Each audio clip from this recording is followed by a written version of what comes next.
Then guys, in front of me is Realme C61 and let me show you how to add a fingerprint to this device.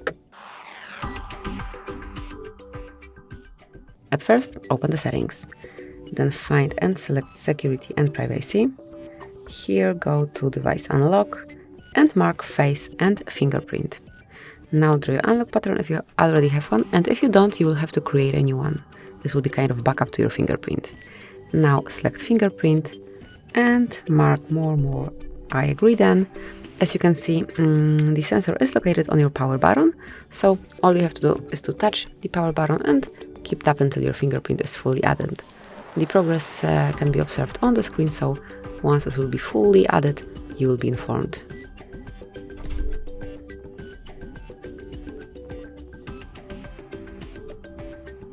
And that's it, now just mark done, and it has been done. From now on, you can unlock your device with this fingerprint only.